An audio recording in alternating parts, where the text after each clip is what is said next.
बिस्मिल्लाहिर्रहमानिर्रहीम अस्सलाम वालेकुम। आप देख रहे हैं ज़ायका ज़िंदगी का। तो आज मैं आपके लिए लेके आई हूँ पोटैटो डोनट्स की रेसिपी, मतलब कि आलूओं के डोनट्स बनाएंगे हम, जो कि बहुत ही मज़े के होने वाले हैं। ये रेसिपी बहुत ही कमाल की है, बहुत ही मुख्तसर है, मतलब कि बहुत ही ईजी है। हम बहुत ही आसानी से इसे बना लेंगे।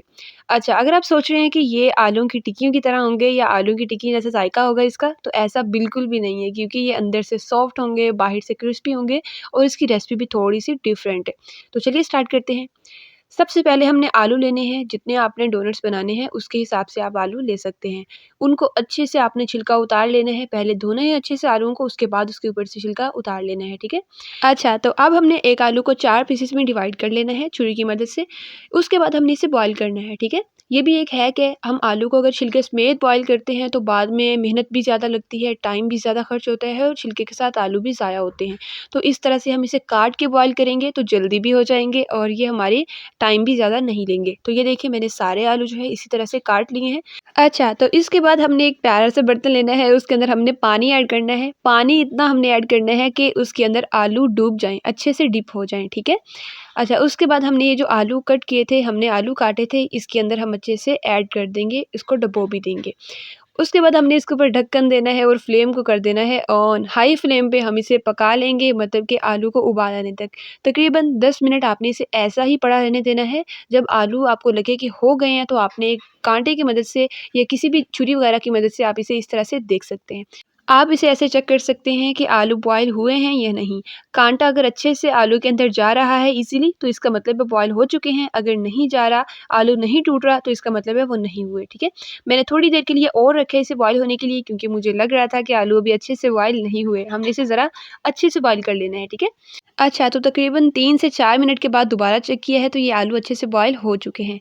अब हमने एक प्यारे से बाउल के अंदर इसे निकाल लेना है और ये हैंड मैश के साथ हमने इसे मैश कर लेना है। आलू को अच्छे से हम मैश कर लेंगे, ये इससे बहुत ही आसानी से मैश हो जाते हैं, तो आप इसके साथ कर सकते हैं, ठीक है।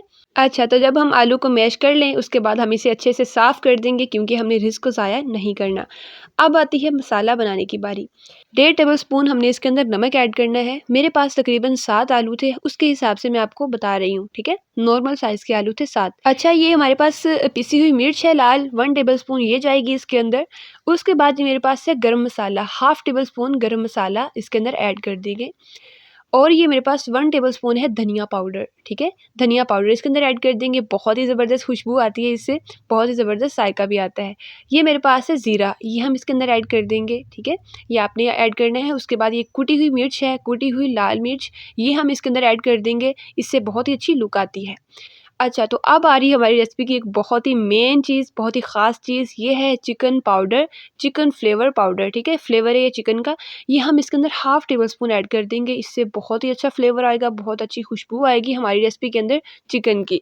अच्छा, तो उसके बाद 1 टेबल स्पून है मेरे पास चाट मसाला, ये आप कोई भी ले सकते हैं, किसी भी कंपनी का, ये मैंने इसके अंदर ऐड कर दिया है। अब ये कॉर्नफ्लोर 2 टेबलस्पून ये इसके अंदर जाएगा। ये मसाले को आप इसमें जोड़े रखने के काम आता है। जब हम फ्राई करते हैं तो ये मसाला आप इसमें जुड़ा रहता है, ये अलग-अलग नहीं होता, ना ही टूटता है, ठीक है। अच्छा, ये हमने कॉर्नफ्लोर या कॉर्न स्टार्च कुछ भी आपके पास जो भी अवेलेबल है, ये आप इसके अंदर ऐड कर दें। ये ऑप्शनल है, अगर नहीं है तो ना भी ऐड करें, कोई मसला नहीं है। उसके बाद ये मेरे पास कटा हुआ ये धनिया है, हरा धनिया जो अभी ताज़ा था, ये मैंने इसके अंदर ऐड कर दिया है काट के। ये खुशबू और जायके के लिए बेहतरीन होता है, ठीक है। ये आपने इसके अंदर ऐड कर देना है। उसके बाद अब बारी आती है मिक्सिंग की। ये मिक्सिंग आपने या तो किसी चम्मच की मदद से या स्पैचुला की मदद से करनी है, और आपने हाथ बिल्कुल नहीं लगाना। अगर आपकी स्किन सेंसिटिव है तो आपने जो ग्लव्स हैं उनका यूज़ करना है, और आपने ग्लव्स के बाद आपने इसकी मिक्सिंग करनी है, वरना हाथों पे बहुत जलन होती है, ठीक है। अच्छा, आपने इसके ऊपर ग्लव्स के साथ आपने इसकी शेप बनानी है, और ग्लव्स के साथ ही इसकी अच्छे से मिक्सिंग करनी है, क्योंकि स्पैचुला की मदद से इतनी अच्छी मिक्सिंग नहीं होती, तो आप हाथ से ही कीजिए, ठीक है। अच्छा, अब हमने इसकी शेप कैसे बनानी है, इस पे आपने ज़रा गौर करना है, इसको आपने ज़रा ध्यान से देखना है। बिल्कुल टिक्कियों जैसी शेप बनानी है, बिल्कुल गोल बनाएँगे, हाथ से बनाएँगे, मेरे ख़्याल में हाथ की बनी हुई शेप जो ज़्यादा बेहतरीन होती है, बजाए किसी बाज़ारी शेप के साथ लाके बनाने के, क्योंकि हम हाथों के साथ जब बनाते हैं ना, तो हम मसाले को थोड़ा दबा के बनाते हैं, इससे वो टूटता भी कम है। और बाज़ारी जो होता है ना, उससे हम थोड़ा-सा बस शेप देते हैं, तो बस दबा के बनाते हैं, बस बन गया, तो उससे थोड़ा-सा टूटने के खदशा होता है, तो इसलिए आप हाथ से बनाएँ, ज़्यादा बेहतर है, ठीक है? इसी तरह से हमने सारी टिक्कियाँ इसी शेप में बना के रख लेनी है। अब मैं आपको बताती हूँ एक मैजिकल चीज़।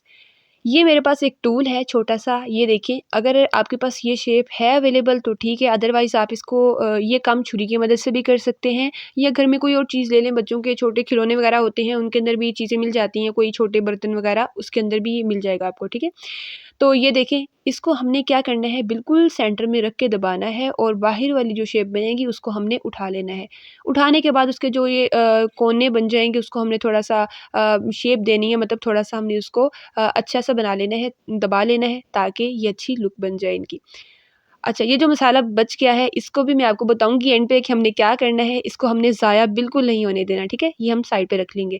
फिर हमने इसी तरह से सेंटर में रखना है, इसे दबाना है, ये इसी तरह से हमने दबाना है थोड़ा-सा, एंड तक, नीचे तक दबाना है, और बाहर वाली जो शेप बन चुकी है, इसको हम उठा लेंगे और इसको थोड़ा-सा दबा के हम इसकी शेप बरकरार कर लेंगे, मतलब सही से हम इसे फिर बना लेंगे, ताकि इसकी लुक अच्छी बन जाए। थोड़ा-सा दबा लेंगे इसे।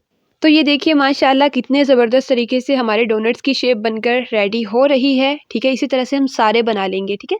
अच्छा, इसका ज़ायका भी टिक्कियों वाला नहीं होगा, बल्कि थोड़ा डिफरेंट होगा, क्योंकि हमने इसके अंदर, इसके मसाले के अंदर थोड़ी-सी चीज़ें एक्स्ट्रा ऐड की हैं। जैसा कि हमने फ्लेवर ऐड किया है, उसके अंदर से चिकन की भी ज़ायका और चिकन की खुशबू भी आएगी, ठीक है? अच्छा, तो अब आप सोच रहे होंगे कि इसके अंदर जो एक्स्ट्रा एक डोनट पड़ा हुआ है, वो कहाँ से आया? वो जो सबके अंदर से दरमियान में से मसाला निकला था ना, वो हमने उसके साथ बनाया है। हमने वो जो दरमियान वाला मसाला है, उसको भी ज़ाया नहीं होने दिया, ठीक है? अच्छा, तो अब हम चलते हैं अपनी रेसिपी की लास्ट स्टेप की तरफ। ये है हमारे पास एक छोटा-सा बर्तन, इसके अंदर हम 2 अंडे निकाल लेंगे, ठीक है? 2 अंडे डालेंगे इसके अंदर, इसको अच्छे से मिक्स कर लेंगे। अंडों को अच्छे से फेंट लेंगे। अच्छा, उसके बाद अब हमने क्या करना है, हमने डोनट को उठाना है, हमने ये मेरे आगे जो पड़ा हुआ ये मैदा है, ठीक है? सबसे पहले हम इसको मैदे के अंदर डिप करेंगे, इसकी दोनों साइडों पे अच्छे से मैदा लगा लेंगे, ठीक है? आप बर्तन थोड़ा-सा बड़ा ले लें, मेरे पास ये छोटे-छोटे बर्तन हैं, ये ताकि आपको आसानी से नज़र आ जाएँ, कैमरे के अंदर आ जाएँ, मैंने इसलिए छोटे बर्तन लिए हैं। ये हमने इसको अच्छे से मैदा लगाना है। मैदे का जो फ़ायदा है हमें ये होता है कि इससे एक लेयर बन जाती है इसके ऊपर, जो कि इसे क्रिस्पी रखती है, इसे मसाले वाली लेयर से थोड़ा-सा अलग रखती है, ठीक है? मैदे के अंदर डिप करने के बाद हमने इसे अंडे के अंदर डिप करना है, और हमने इसके बाद हमने इसे ब्रेड क्रम्स के अंदर डिप कर लेना है, ठीक है? ब्रेड क्रम्स की रेसिपी भी मेरे चैनल पे मौजूद है, अगर आपको नहीं बनाने आते, बहुत ही ईज़ी है, बहुत ही आसान है, 5 मिनट की रेसिपी है। अगर आपको नहीं बनाने आते, मेरे चैनल पे जाके आप देख सकते हैं। आप बल्कि सर्च बार में लिखें, यूट्यूब के सर्च बार में लिखें ब्रेड क्रम्स ज़ायका ज़िंदगी का, तो आपके सामने रेसिपी आ जाएगी, ठीक है? ब्रेड क्रम्स ज़ायका ज़िंदगी का, अभी आपने सर्च करना है। अच्छा, उसके बाद हमने क्या करना है, इसके ऊपर अच्छे से ब्रेड क्रम्स लगा लेने हैं, और इसकी शेप को बरकरार रखते हुए इसी तरह से हमने, ये देखिए माशाल्लाह, इसी तरह से हमने सारे जो है डोनट्स, उसके ऊपर हमने मसाला इसी तरह से लगा लेना है, इसी तरह हमने सबके ऊपर लगा लेंगे। ये देखिए इसकी अभी से शेप कितनी ज़बरदस्त आ रही है। तो ये देखिए माशाल्लाह मैंने सारे डोनट्स के ऊपर इसी तरह से हमने अंडा और क्रम्स लगा लिए हैं। अब बारी आती है इसे फ्राई करने की। हमने सॉस पैन, ये इसके अंदर थोड़े से ज़रात हैं, आपने इसको इग्नोर करना है, क्योंकि मैंने पहले भी इसके अंदर एक और रेसिपी बनाई थी, तो मैंने इसको ऐसे ही रखा है। तो आप उस रेसिपी को भी हमारे चैनल के ऊपर देख सकते हैं। वो है रेसिपी हमारे पोटैटो स्पाइरल्स की, पोटैटो स्प्रिंग की रेसिपी बगैर मशीन के, ठीक है? इधर लिखें आप अभी पोटैटो स्पाइरल ज़ायका ज़िंदगी का, तो आपके सामने रेसिपी आ जाएगी। बहुत ही कमाल की रेसिपी, बहुत ही मेरी फ़ेवरेट रेसिपी है। अच्छा, तो हमने ऑयल को ज़्यादा गर्म नहीं करना, हमने लो टू मीडियम जाना है, हमने हाई फ्लेम पे इसे फ्राई नहीं करना, वरना ये क्रम्स जल जाएँगे, बाहर से भी ज़्यादा ब्राउन हो जाएगा। हमने इसको लाइट ब्राउन करना है, इस तरह से थोड़ा-सा इसका शेड लेके आना है, क्योंकि आलू तो अंदर से पहले बॉयल हैं, पके हुए हैं, हमने हल्का-सा उसे फ्राई करना है जस्ट, ठीक है? इसके अंदर मसाला भी है, आलू भी, सब कुछ है इसके अंदर, सब कुछ मतलब पका हुआ है इसके अंदर। हमने इसको हल्का-सा फ्राई करना है, हमने इसे जलाना बिल्कुल नहीं है, ठीक है? है। आपने इसे मीडियम फ्लेम के ऊपर ही पकाना है, इसी तरह हिलाते जाएँगे और ये देखिए माशाल्लाह कितनी ज़बरदस्त लुक आ रही है हमारे जो डोनट्स बनकर रेडी हो चुके हैं। ये देखिए माशाल्लाह ये बाहर से क्रिस्पी हैं, मैं आपको अभी दिखा भी दूँगी थोड़ी देर तक। ये बाहर से क्रिस्पी हैं और अंदर से सॉफ्ट हैं, अंदर से बहुत ही कमाल के हैं और अंदर से बहुत ज़्यादा नरम भी हैं, ठीक है? तो ये देखिए सारे डोनट्स हमारे बनकर रेडी हो चुके हैं। ये बाहर से आपको नज़र भी आ रहा होगा कितने ज़बरदस्त तरीके से और कितने क्रिस्पी लग रहे हैं, कितने जो है ना मतलब जितनी इसकी अच्छी लुक है इसी तरह से बहुत ही मज़ेदार भी हैं और खुशबूदार भी हैं, ठीक है? अब आप इसके ऊपर सॉस लगाएँ, केचअप लगाएँ या किसी चटनी वगैरह के साथ आप इसे इस्तेमाल करें। ये बहुत ही कमाल की रेसिपी है, बहुत ही ज़बरदस्त जायका है और इसका जायका और इसकी खुशबू तो अब बनाने और खाने वाला ही समझ सकता है। जिस घर में बनेगी उसकी खुशबू पूरे घर में महक उठेगी और इसके अंदर से जो चिकन की खुशबू और चिकन का जायका आएगा वो तो इसकी अलग से ही एक मैजिकल चीज़ होगी, ठीक है? ये देखिए माशाल्लाह इसकी असल लुक, इसकी जो है फाइनल लुक ये देखिए कितनी ज़बरदस्त है। अब आप इसका क्रिस्प चेक कीजिए, ये देखिए इसकी आवाज़। ये देखिए माशाल्लाह कितने ज़बरदस्त तरीके से ये क्रिस्पी भी हैं और ये देखिए सॉफ्ट भी हैं। मैं आपको दिखाती हूँ, ये देखें कितने सॉफ्ट हैं, ये बाहर से इतने सॉफ्ट हैं और ये टूटेंगे भी नहीं, ठीक है? ये देखिए बिल्कुल सॉफ्ट हैं, बाहर से क्रिस्पी हैं, अंदर तक ये सॉफ्ट भी हैं, ठीक है? अच्छा, तो मैं अब आपको इसको तोड़ के दिखा देती हूँ। बहुत ईज़िली टूटेगा भी और अंदर तक पका होगा और बाहर से भी इसकी लुक भी अच्छी होगी और जायका भी बहुत ही बेहतरीन होगा, ठीक है? आप इसे बनाएँगे और आपको घरवाले दोबारा डिमांड करेंगे अगर आप बना के मेहमानों को खिलाएँगे किसी दावत, किसी पार्टी वगैरह में, तो वो आपसे इसकी रेसिपी ज़रूर पूछेंगे, ठीक है? तो ये बहुत ही इसकी बेहतरीन जायका भी है, बेहतरीन खुशबू भी है, आप इसे ज़रूर ट्राई कीजिएगा, ठीक है? अगर आप हमारे चैनल पे नए हैं, हमारे चैनल को सब्सक्राइब कर लें। अगर आप ये रेसिपी ट्राई करें, तो हमें आप इसकी पिक इंस्टाग्राम पे सेंड कर सकते हैं, ठीक है? हम भी देखिए हमारे जो व्यूअर्स हैं, वो किस तरह की रेसिपी ट्राई करते हैं और हम अपनी रेसिपी में किस तरह मज़ीद बेहतरी ला सकते हैं, ठीक है? हमारे चैनल को सब्सक्राइब कर दें, ये आपकी तरफ से इनाम होता है कि हम काम अच्छा कर रहे हैं, ठीक है? और कमेंट में हमें ज़रूर बताइए वीडियो कैसी लगी है। अल्लाह हाफ़िज़।